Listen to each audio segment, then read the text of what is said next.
বিশ্ব রাজনীতি, রাজপরিবার আর বিনোদন জগতের ঝকঝকে পর্দার আড়ালে যে এত অন্ধকার লুকিয়ে থাকতে পারে তা হয়তো কেউ কল্পনাও করেনি। মার্কিন ফিন্যান্সিয়ার জেফ্রি এপস্টেইন এক নামেই এখন কাঁপছে বিশ্বের ক্ষমতাধর সব ব্যক্তিরা। সম্প্রতি আদালতের নির্দেশে প্রকাশিত হয়েছে হাজার হাজার পৃষ্ঠার এক গোপন নথি, যা ইতিহাসে এপস্টেইন ফাইল নামে পরিচিত। কি আছে এই ফাইলে, কেন একে বলা হচ্ছে পাপের দ্বীপের দালিলিক প্রমাণ, জানতে ভিডিওটি শেষ পর্যন্ত দেখুন। এপস্টেইন ফাইল কি? সহজ ভাষায় বলতে গেলে এপস্টেইন ফাইল হল দণ্ডিত যৌন অপরাধী জেফ্রি এপস্টেইন এবং তার সহযোগী গিলেইন ম্যাক্সওয়েলের অপরাধমূলক কর্মকাণ্ডের একটি বিশাল সংগ্রহশালা। এটি কেবল কিছু কাগজের স্তূপ নয়, বরং আন্তর্জাতিক শিশু পাচার ও যৌন শোষণ চক্রের এক ভয়াবহ প্রমাণ। এফবিআই এবং মার্কিন বিচার বিভাগের সংগৃহীত ইমেল, ছবি আর প্রত্যক্ষদর্শীদের জবানবন্দি এতে স্থান পেয়েছে।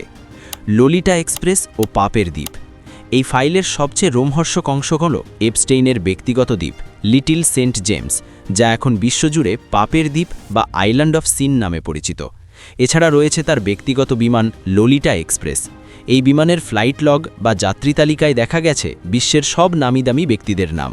অভিযোগ রয়েছে এই দ্বীপে অপ্রাপ্তবয়স্কা মেয়েদের ওপর চালানো হতো অবর্ণনীয় নির্যাতন। তালিকায় থাকা বড় নামগুলো। এই ফাইল প্রকাশিত হবার পর সবচেয়ে বেশি তোলপাড় হয়েছে তালিকায় থাকা নামগুলো নিয়ে। সাবেক মার্কিন প্রেসিডেন্ট বিল ক্লিন্টন থেকে শুরু করে ডোনাল্ড ট্রাম্প, সবার নামই কোনো না কোনোভাবে এই নথিতে এসেছে। ব্রিটিশ রাজপরিবারের প্রিন্স অ্যান্ড্রু সরাসরি এই বিতর্কে জড়িয়েছেন। এমনকি প্রযুক্তি বিশ্বের জায়ান্ট বিল গেটস বা ইলন মাস্কের সঙ্গে এপস্টেইনের যোগাযোগের প্রসঙ্গও উঠে এসেছে। সতর্কবার্তা, তবে মনে রাখবেন, তালিকায় নাম থাকা মানেই তারা সবাই অপরাধী নন। অনেকের নাম এসেছে কেবল সাক্ষ্য হিসেবে বা ব্যবসায়িক পরিচয় সূত্রে। ব্ল্যাকমেল ও রহস্যময় মৃত্যু। সবচেয়ে ভয়াবহ তথ্য হল এপস্টেইনের ব্ল্যাকমেল ষড়যন্ত্র। ধারণা করা হয় তিনি তার দ্বীপে আসা ক্ষমতাধর ব্যক্তিদের গোপন ক্যামেরায় রেকর্ড করে রাখতেন, যাতে পরবর্তীতে তাদের নিয়ন্ত্রণ করা যায়। কিন্তু 2019 সালে বিচারের অপেক্ষায় থাকাকালীন কারাগারে এপস্টেইনের রহস্যময় মৃত্যু সব হিসেব পাল্টে দেয়। অনেকে একে আত্মহত্যা বললেও সাধারণ মানুষের মনে আজও প্রশ্ন, এটি কি হত্যা নাকি আত্মহত্যা? ডোনাল্ড ট্রাম্প ও বর্তমান পরিস্থিতি। বর্তমানে ডোনাল্ড ট্রাম্পের নাম আসা নিয়ে নতুন বিতর্ক শুরু হয়েছে। 2011 সালের একটি ইমেলে জনৈক ভিকটিম ট্রাম্পের বাড়িতে সময় কাটিয়েছেন বলে উল্লেখ আছে।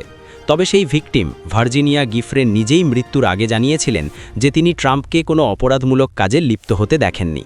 এখনও পর্যন্ত ট্রাম্পের বিরুদ্ধে সরাসরি কোনো অন্যায়ের প্রমাণ পাওয়া যায়নি। এপস্টেইন ফাইল এখনও পুরোপুরি উন্মোচিত হয়নি। 30 লাখ পৃষ্ঠার নথির প্রতিটি পাতা থেকে বেরিয়ে আসছে নতুন নতুন আতঙ্ক। এলিট সমাজের এই অন্ধকার রূপ নিয়ে আপনার মতামত কি? কমেন্টে আমাদের জানান। ভিডিওটি তথ্যবহুল মনে হলে শেয়ার করুন এবং আমাদের চ্যানেলটি সাবস্ক্রাইব করে পাশেই থাকুন। দেখা হবে পরবর্তী ভিডিওতে।